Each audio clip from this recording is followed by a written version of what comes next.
Well, good morning, everyone. Thank you so much for joining us. My name is Katie Baker, and I'm here today on behalf of Protect Our Care.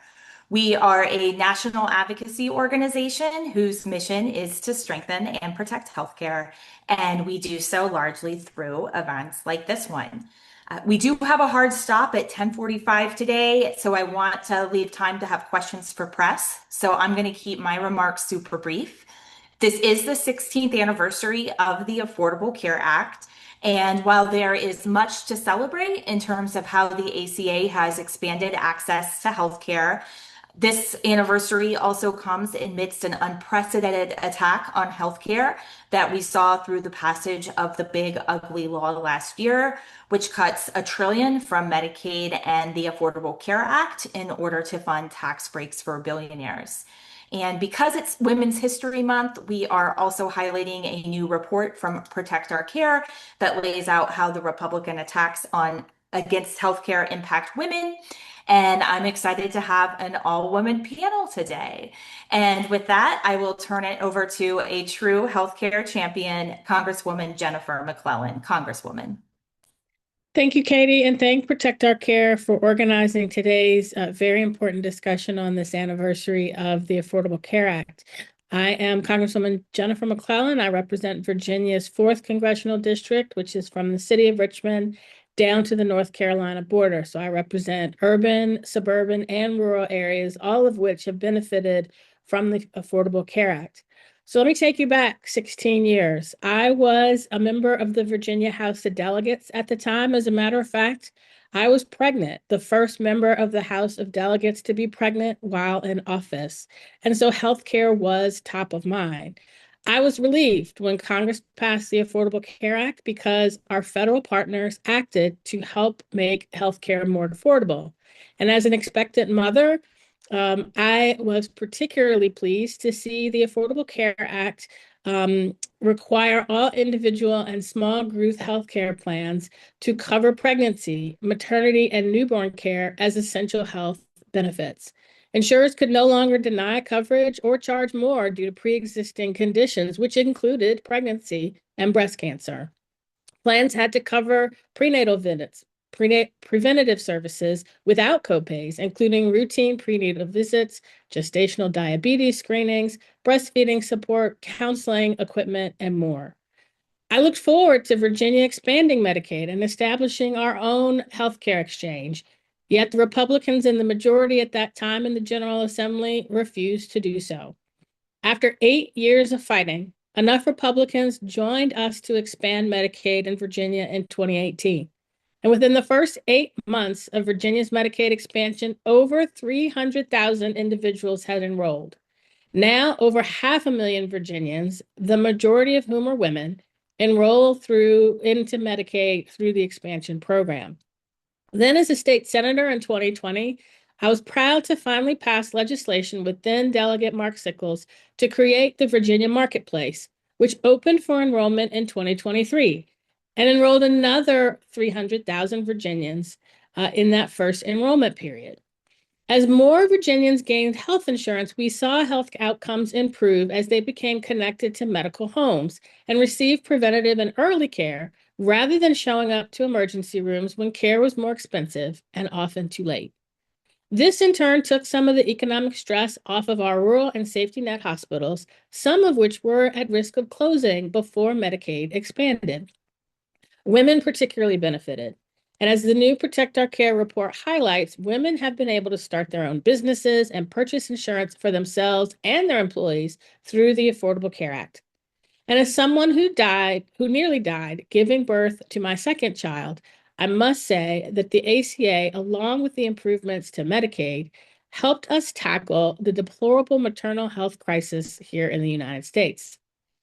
The enhanced premium tax credits helped keep more Virginians covered when the pandemic hit and increased demand for health insurance. But instead of working to build on this progress, my Republican colleagues in Congress chose to make over $1 trillion in cuts to Medicaid and the Affordable Care Act in order to pay for billionaire tax giveaways for Elon Musk and Jeff Bezos.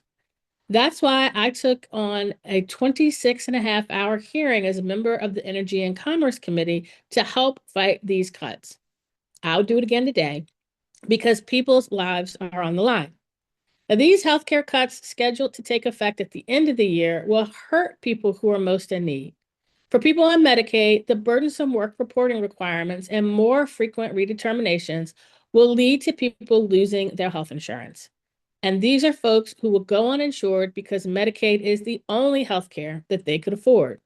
For rural healthcare centers already operating on thin margins, it will mean closures because they can't absorb the increase in the cost of uncompensated care. That is not hyperbole, as Virginia was one of the first states in the nation to see rural clinics close, due in part to the Medicaid cuts and the big ugly law. For people who purchase health care from the Virginia marketplace, the loss of the enhanced premiums tax credits has already led to tens of thousands of people being priced out of their plans. Specifically, we've seen a decrease of about 19,000 exchange enrollees in 2026 compared to 2025, and at least 25,000 people who have since terminated or lost their coverage, due largely because of the expiration of the federal tax credits.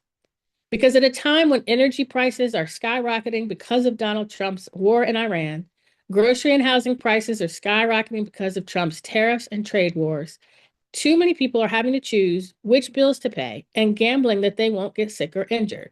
But when they get sick and injured, they're still going to show up at the hospital, and the costs will go to the rest of us.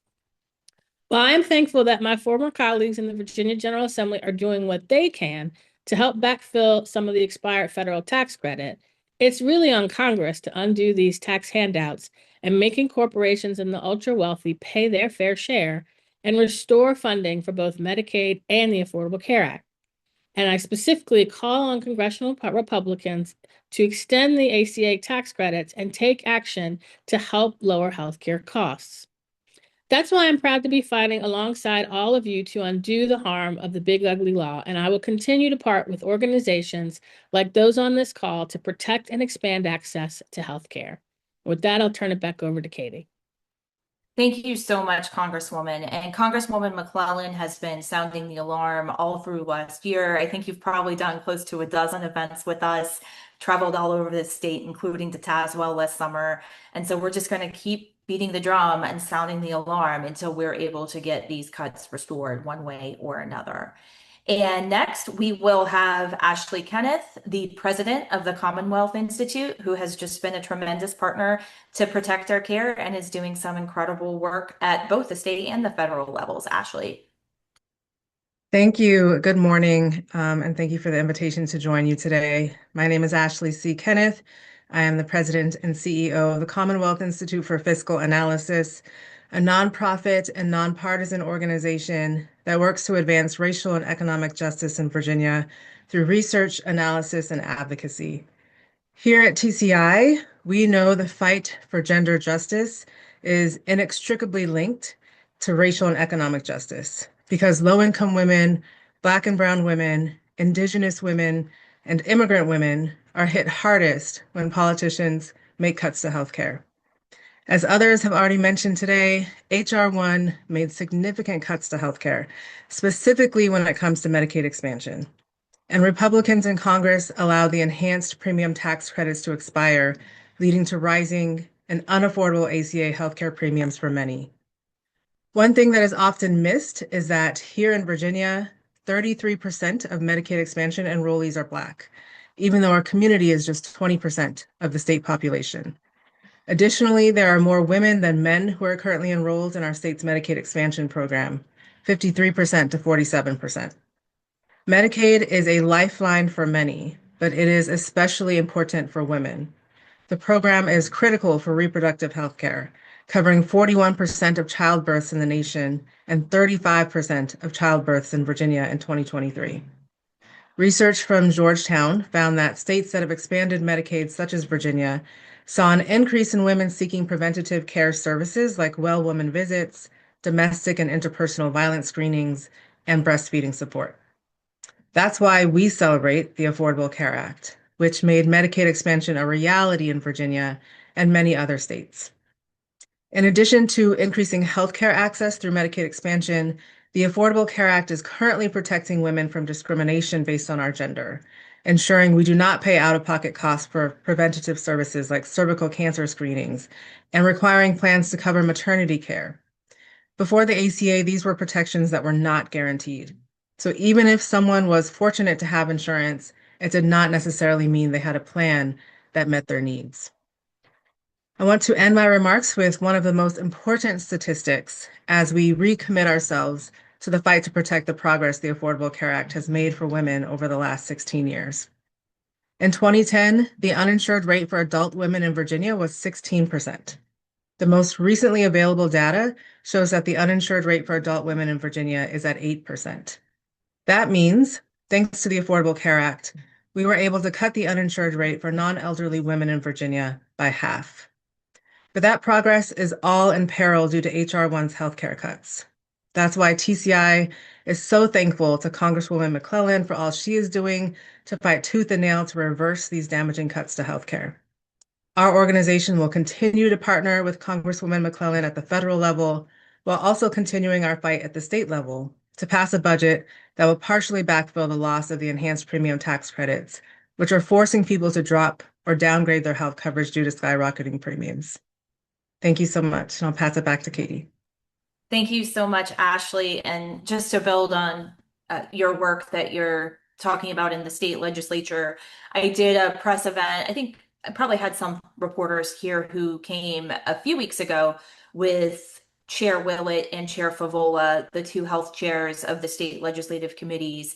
And both of their chambers have proposed pretty robust investments in trying to backfill these tax credits to keep premiums lower at the state level. I believe the Senate budget put forth about 200 million. The House budget put forth about 79 million. Obviously, as the budget continues to be negotiated over the next few weeks, those numbers will come together somewhere. But we really appreciate both of their efforts. Another interesting thing about the Senate budget was that it actually had language to, if feasible, create a special open enrollment period this year, I think in July, so that we can get some of those people who have dropped out of the marketplace this year back onto plans. So we do really appreciate the work that our state legislative champions are doing in the General Assembly. But at the end of the day, as people have said, it really needs to be Congress who is stepping up to fill these holes. And with that, we will have another person who's just been a great partner on all things healthcare, and that is Kenda Dania from Birth and Color. Kenda. Thank you so much, Katie. Hello, everyone. I am Kenda Zania, and I am proud to lead Birth and Color, a Black woman-led reproductive justice organization in Virginia. Every single day, we see what policy looks like in real life. It looks like a mother who can finally get the support she needs during pregnancy. It looks like a family that no longer has to navigate birth alone. And it looks like the ability for more than half of our clients to pay for doula services through Medicaid, because the Affordable Care Act opened doors that had been long closed to our communities. Because of the Affordable Care Act, Virginia was able to expand Medicaid to more than 500,000 people across the Commonwealth.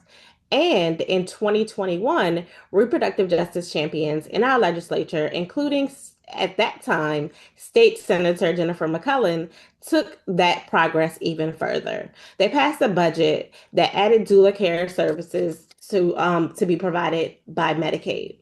Birth and Color was proud to be one of the first organizations to have doulas certified to provide care to families on Medicaid. That was not an accident. That was the result of organizing advocacy and the belief that Black mothers deserve support before, during, and after birth. But let me be clear, progress is never permanent unless we defend it. And today we are facing a dangerous moment. Republicans in Congress have chosen to cut more than $1 trillion from Medicaid and the Affordable Care Act to hand tax breaks to corporations and their ultra-rich allies. In doing so, they are undermining two of the most important tools we have to confront the maternal mortality crisis in the country. As a recent report from Protect Our Care shows, that cuts fall hardest on women who are often making healthcare decisions for their families, yet first they feel the impact. When healthcare costs rise and services disappear, these cuts will force women to make impossible choices, choosing between groceries and doctor's visits, between rent and prenatal care. And let's remember, Medicaid covers 1 in 5 women who seek family planning services in this country, including contraception and essential GYN care. If these cuts move forward, the consequences will be devastating. People will lose coverage, community health centers will close, rural and urban clinics will disappear. Nearly 200 Planned Parenthood health centers across the country could shut their doors. And when access to care disappears, the maternal mortality crisis will only grow worse. That is why Birth in Color fought these cuts last year, and why we will continue to stand shoulder to shoulder with our leaders who understand that reproductive justice is a matter of life and death. We are working alongside champions such as Congresswoman McClellan in the United States House of Representatives, and also the House Majority Leader Shannell Herring in Virginia House of Delegates to protect reproductive health care and strengthen programs like Medicaid and the Affordable Care Act. 16 years ago, the Affordable Care Act opened the door to progress that many once said was impossible. But today, our work is not finished. And at Birth in Color, we are laser focused on protecting what we have built and pushing forward, because reproductive justice movement is not about surviving the next year. It's about building the next 16 years of progress for Black families, mothers, and our communities. Thank you. And back to you, Katie. Thank you so much, Kenda. Always love having your voice at these events and always excited to support your organization in any way we can. And next, we're going to have a storyteller who is going to speak about how the loss of those ACA premium tax credits have impacted her. Laura Buller from Charlottesville. Laura. Hi, everybody. My name is Laura Buller. I grew up in Northern Virginia. My parents moved down to Charlottesville 20 years ago or so to a less expensive neighborhood area. I have elderly parents. I am 40 years old. I have worked my entire life. I have contributed to this community. I have contributed to our state. I have contributed to our country my entire life.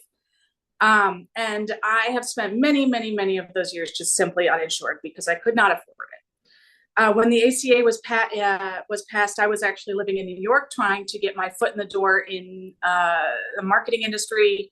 And I was amazed at the sudden change in my insurance options. I was actually able to get care.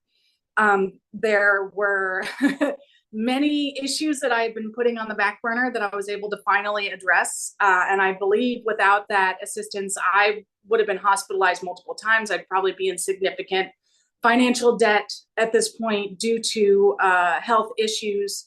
I would probably at 40 be wearing a back brace. I would have had knee surgery. There would have been all kinds of fun things. But because the ACA was passed, I was able to get on insurance that was able to help me counter those issues early on. And I cannot stress enough how much of an impact that made.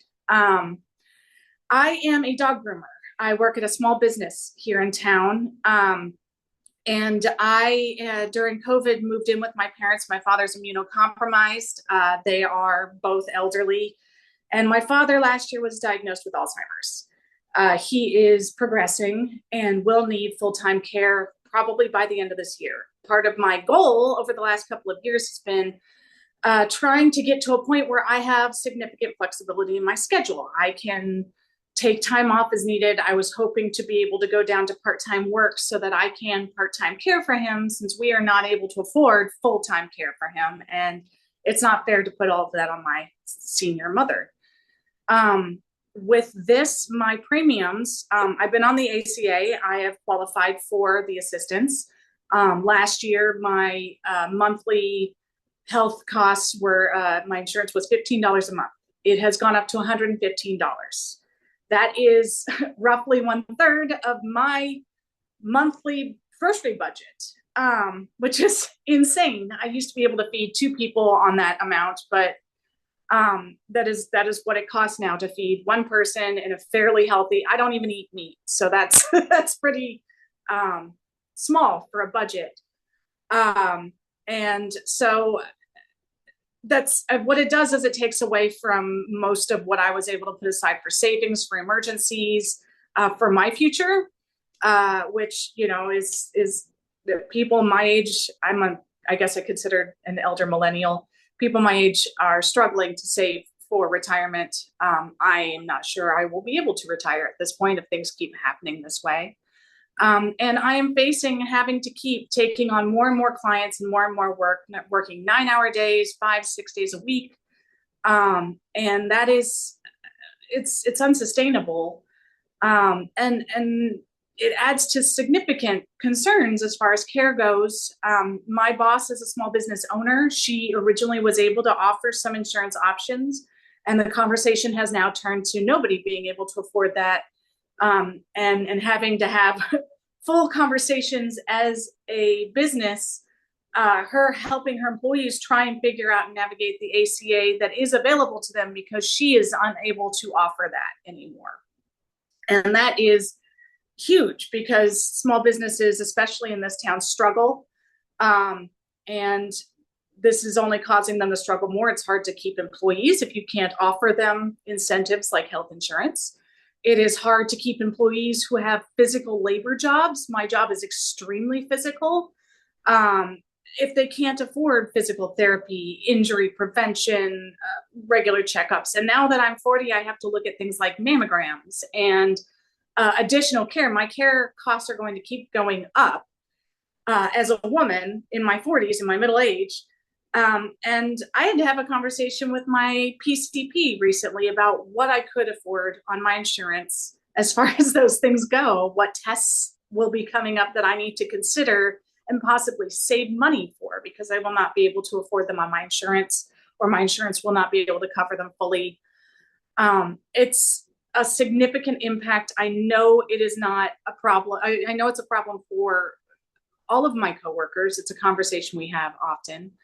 My neighbor owns a nonprofit that assists mothers in the area who are struggling financially. And I was volunteering with her a couple days a week, putting together care packages and deliveries, checking in with families. And I can't do that anymore. I have to work.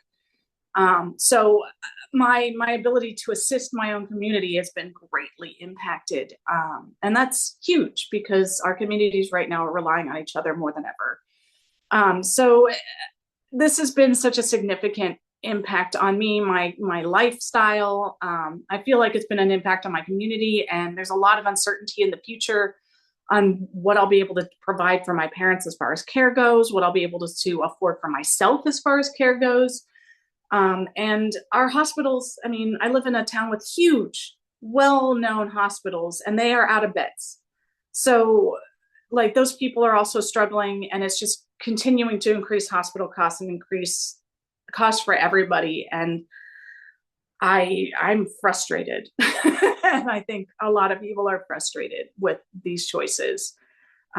So I know my story isn't the only one. And I hope that this has an impact on our lawmakers who are having to make these decisions for the people who they're in charge of. Laura, thank you so much for sharing your story. And you know, it's always a vulnerable experience sharing our stories, but a couple of things you said I very much related to because I'm an elder millennial too. And we remember before there was the Affordable Care Act. And when you said back brace, I had a back injury in college from forcing open a stuck window that became a pre-existing condition that prevented me from getting health insurance for that condition after I aged out of my parents' plans. So this was before the Affordable Care Act. So I think I aged out of my parents' plans around, I want to say maybe around 21. And then I went to law school, and at that time, you couldn't stay on your parents' plans till you were 26. So I had a period where I was on a junk plan. I had a period where I was uninsured. And then the Affordable Care Act passed, and all of a sudden, these companies could no longer discriminate against that pre-existing condition of that back injury. So I very much identified with that. And then I did want to share a little bit about, we had a storyteller, Cecilia Williams from Falls Church, who was going to be on, but at the last moment, her substitute for a class she teaches canceled. So she very much sends her regrets, but there were things in your story that reminded me of her story. So she's an adjunct professor at a community college, so she doesn't have benefits. She also works a second job freelance as an interpreter, a 1099 employee. So you also don't get your own health insurance when you're self-employed. So the Affordable Care Act has enabled her to do that. But with the expiration of these premium tax credits, her insurance went from, she was paying about $400 last year to over $700 this year. So that's meant she's working all these extra hours, and she was working from 6 a.m. to 9 p.m. yesterday because she needs to be able to pay for these increased premium costs because people still need insurance. So you're right. It's not, just your story. It's a story of hundreds of thousands of Virginians across the Commonwealth who are facing this. So I really do appreciate you sharing that. And with that, I'm going to turn it over to my colleague Rachel to manage the Q&A. Thank you, Katie, and thank you to all of our speakers today for participating in this really important conversation. We really appreciate you. We will now start our Q&A. If any members of the press on today's call have questions for our speakers, I invite you to put those questions in the Q&A box at the bottom of your screen. And if you could label your name and outlet in the question, that would be great for us. And if you have a question for a particular speaker, I invite you to put that in your question as well. Now we have one question that was submitted ahead of time for Congresswoman McClellan, and that is, what has changed for Virginians in their search for healthcare?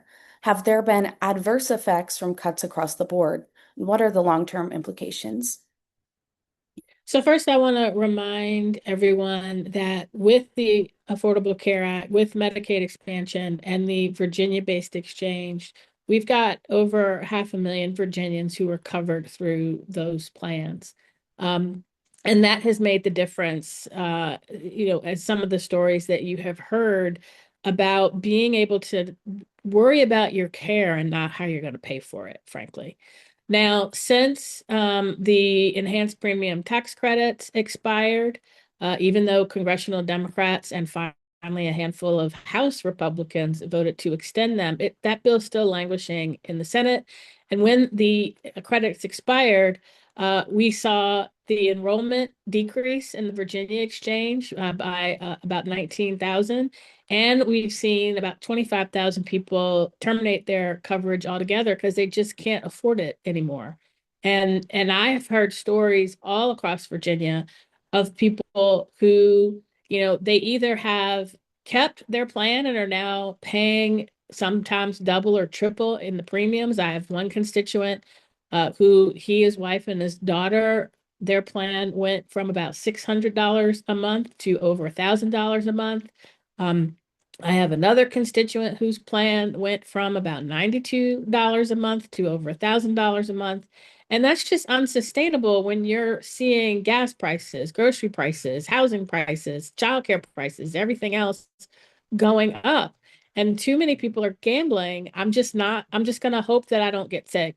But when they do get sick, it's devastating. And so this is having a ripple effect throughout the economy beyond just their health insurance. It is also putting our rural hospitals and our safety net hospitals at risk.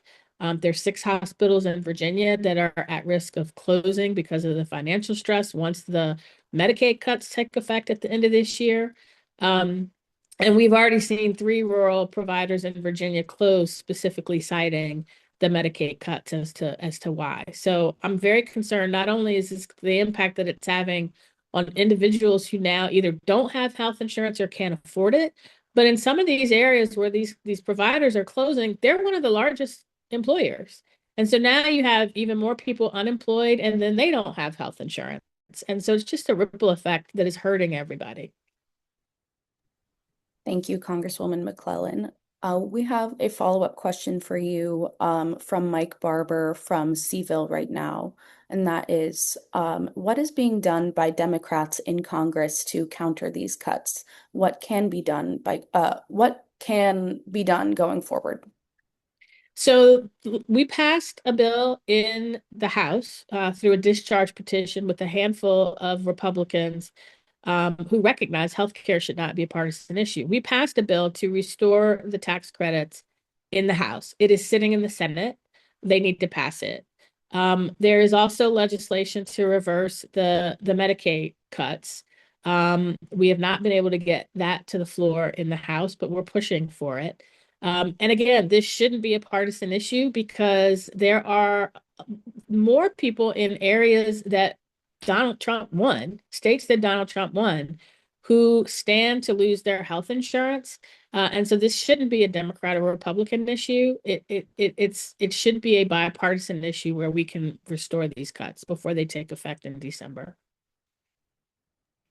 Thank you very much for answering those questions. Next, we have another question from Mike Barber at Seville right now for Laura. And this is, have you reached out to your local representative, John McGuire, about the situation? And what response have you gotten, if any? Yes, actually, before the votes happened, I did reach out multiple times to give my opinion on how that should proceed. I called his office twice and just left a message. An aide answered. I did not receive any response from that.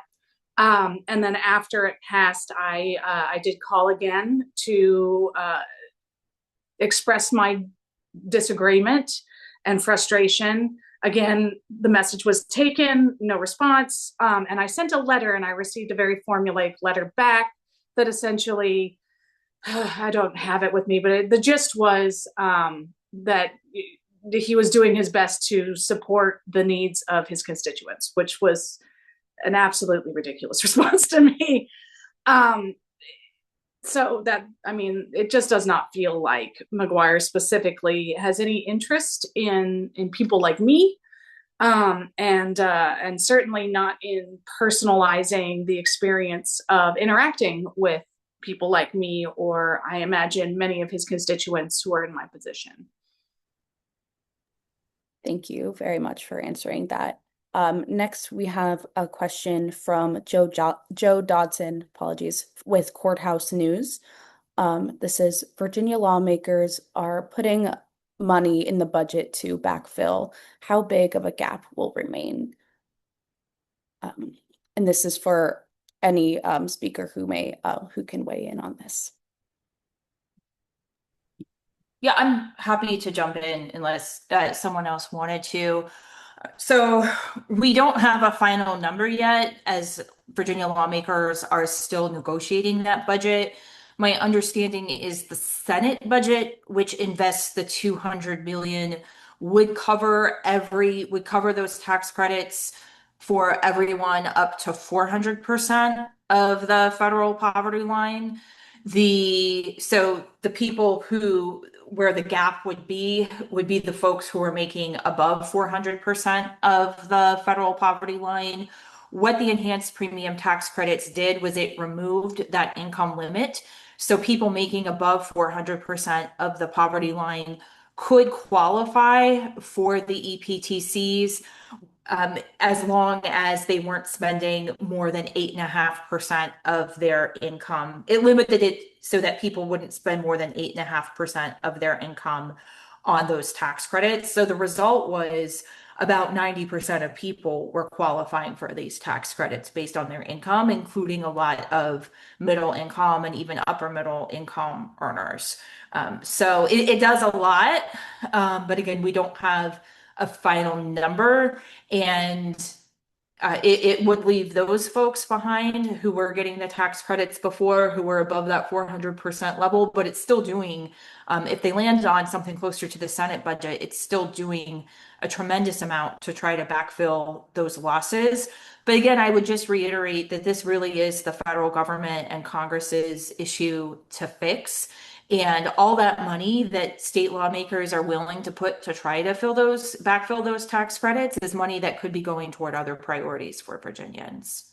Yeah, and if I can just add on to this, the Medicaid cuts and the expiration of the tax credits aren't the only hole in the state budget being caused by congressional Republicans and Donald Trump. This was the big ugly law had the largest cuts to food assistance and SNAP benefits, which are also used to determine who is eligible for free and reduced lunch. So changing the formulas for our public schools on that. The cuts to the Department of Education, the cuts to the federal workforce that are impacting the people who can pay taxes to the state. There's a wide variety of cuts, all of which are falling to state and local governments to try to backfill when they already can. And just, on the Department of Education alone, Donald Trump said that he's just shifting responsibility back to the localities and to the states. But when I talk to my leaders in the 15 jurisdictions that I represent, they don't have the money to backfill. And they're having to choose, as you hear, between, should we fill the gap for Medicaid? Should we fill the gap for healthcare? Should we fill the gap for education? Should we fill the gap for school construction when over 50% of the schools in Virginia are over 50 years old, and many of them really need to be replaced or repaired?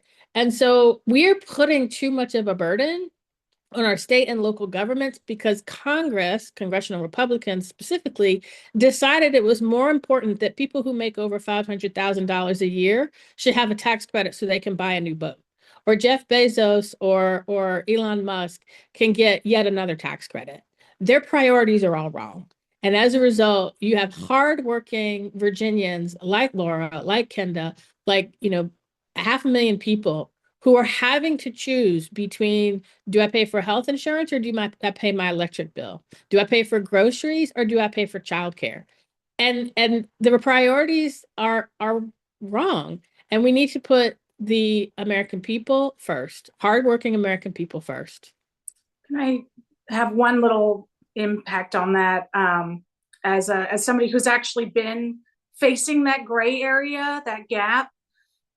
When I was hourly, during COVID, I lost my regular job. I moved back in with my parents because my father was immunocompromised, and I picked up an hourly job because I can't not work.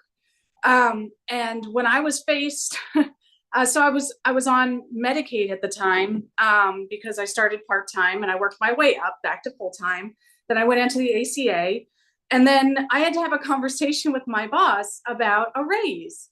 And my boss wanted to give me a raise. However, I would have lost a significant portion of those benefits. So that raise would have equaled the exact amount more that I would have been paying in health insurance, which would have been zero additional income for me. So there was no incentive for me to work harder or for my boss to be able to pay me more, because I would have been either not earning additional income because all of it would have been more health insurance, or in some cases, when I was looking at those insurance options, I would have been paying even more, essentially being penalized for a slight increase in income. And I'm talking like $1.50 an hour.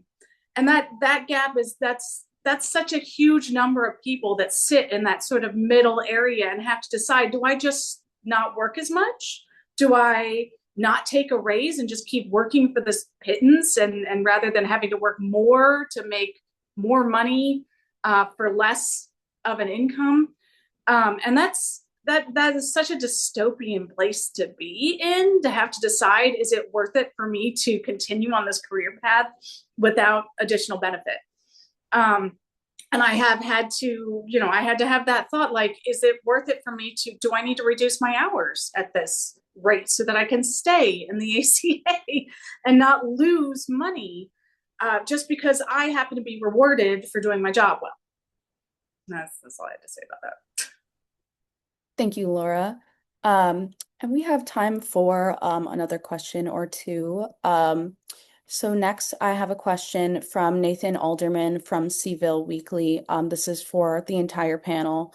And this is, do you have any estimates on how higher healthcare costs resulting from the cuts will affect local budgets for their own employees' premiums? Can we quantify what kind of pressure that might put on local governments? So I think the local governments are working on their budgets right now, and that's going to depend on what the state budget does. But remember, the Medicaid cuts don't take effect until December, so that's going to be next year's budget. We are seeing, though, the impact that the loss of the tax credits is having. Um, that's falling mostly to the individual employees because their premiums are going up. And so our local governments, once they see what the state does, they've got to decide, are they going to try to provide some relief towards that premium, or is that going to fall all on the employee? But the Medicaid cuts, we won't see the full impact until January when they take effect, and we see how many people fall off that insurance. And one thing I just wanted to add to that too, Nathan, I'm not sure if you were referring to like employees of local governments, but even for people who are not enrolled in Medicaid or the Affordable Care Act, their premiums are going up now too. Johns Hopkins actually put out a study as a result of the tremendous cuts in healthcare. All these insurance companies are anticipating an increase in uncompensated care. They're anticipating people are going to drop out of their insurance plans. And so they're raising healthcare for everybody else. So, for example, I buy a plan that is not through the Affordable Care Act, and my insurance went up over $100. And that has nothing to do, or that is, it's not directly related to the tax credits, but it is indirectly related to all the cuts in healthcare. So it's going to be impacting people across the board. I know we're coming up on time here, Rachel. So I think we maybe have one more time for uh, a question from Joe Dodson. Of course. Joe Dodson's question is that he is new to this topic and is asking if someone can briefly explain a timeline of HR 1 to the end of this year.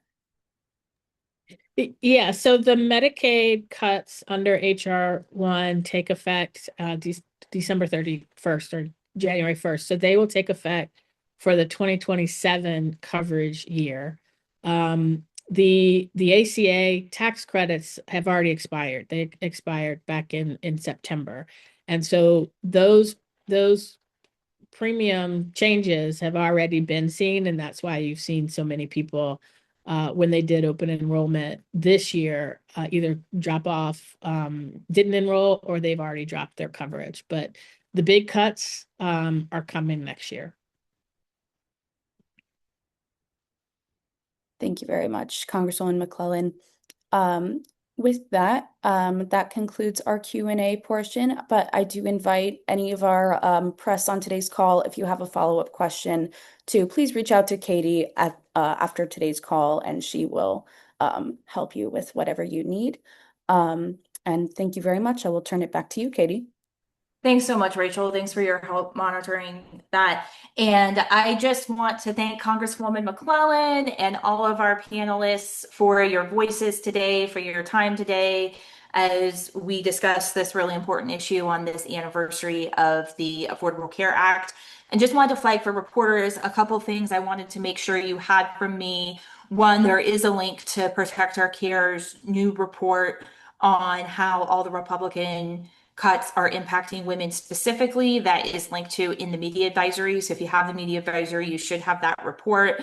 The second thing to look out for me today, we will be putting out an announcement that Protect Our Care has invested in a 7-figure ad buy targeting members of Congress, including Congressman Whitman and Congresswoman Kiggins, to hold them accountable for voting for these healthcare cuts. So I wanted to be sure that was on, it's a digital ad buy. I wanted to be sure that was on folks' radars as well. And with that, thank you everyone for joining us, and I will give you back the rest of your hour. Take care. Thank you.